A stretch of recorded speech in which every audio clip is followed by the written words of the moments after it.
Dhaka elevated এক্সপ্রেসওয়েতে ক্ষতিগ্রস্তদের জন্য দেয়া হয় প্লট বরাদ্দ, আর সেই জমিতেই সরকারি আমলাদের জন্য তৈরি হচ্ছে বহুতল ভবন। আর সরকারি টাকায় গড়ে তোলা এই ফ্ল্যাট স্বল্প দামে নিজেদের নামে বরাদ্দ নিচ্ছেন সরকারের শীর্ষ আমলারা।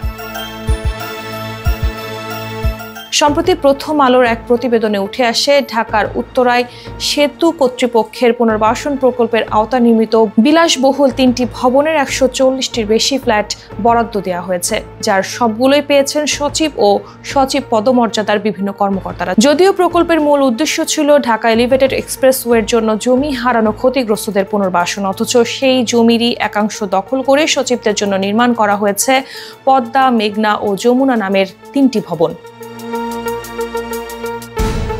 প্রতিটি ফ্ল্যাটের আয়তন প্রায় 1600 বর্গফুট, যার বাজার মূল্য প্রায় 2 কোটি টাকা। তবে বরাদ্দ মূল্য ধরা হয়েছে মাত্র 60 লাখ টাকাও এককালীন নয়, রয়েছে কিস্তিতে পরিশোধের সুবিধা।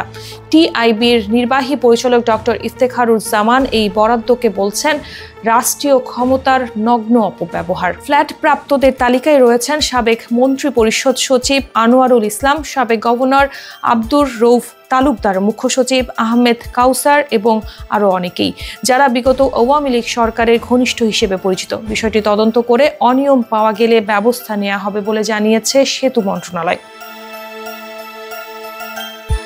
তবে সচেতন মহলে প্রশ্ন উঠেছে, ক্ষতিগ্রস্তদের নামে নেওয়া প্রকল্পের সুবিধা কিভাবে চলে গেল প্রভাবশালী আমলাদের হাতে? ঢাকা এলিভেটেড এক্সপ্রেসওয়ের জন্য অধিগ্রহণ করা জমিতে ক্ষতিগ্রস্তদের পুনর্বাসনের কথা ছিল, কিন্তু প্রকল্প এলাকা উত্তরার তৈরি হওয়া বিলাসবহুল ভবনের ফ্ল্যাট পেয়েছেন এক ঝাঁক প্রভাবশালী সচিব ও কর্মকর্তা।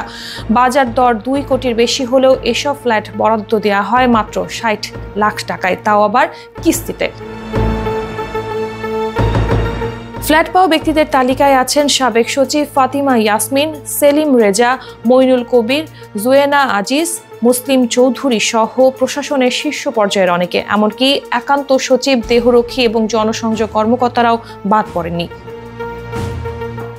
সেতু বিভাগ সূত্র বলছে, 2018 সালে তৎকালীন সচিব খন্দকার আনোয়ারুল ইসলামের উদ্যোগেই এ ফ্ল্যাট বরাদ্দের প্রক্রিয়া শুরু হয়। ক্ষমতাসীন দলের ঘনিষ্ঠ আমলাদের জন্য বাড়তি জমি অধিগ্রহণ করে গৃহায়ন নীতির ব্যাখ্যা বদলে তৈরি করা হয় সচিবদের জন্য আলাদা ভবন। সেতু বিভাগ বলছে, ক্ষতিগ্রস্তদের বরাদ্দের পরও কিছু ফ্ল্যাট বেঁচে আছে, তাই ভবিষ্যতে আরও বরাদ্দের প্রস্তুতি চলছে।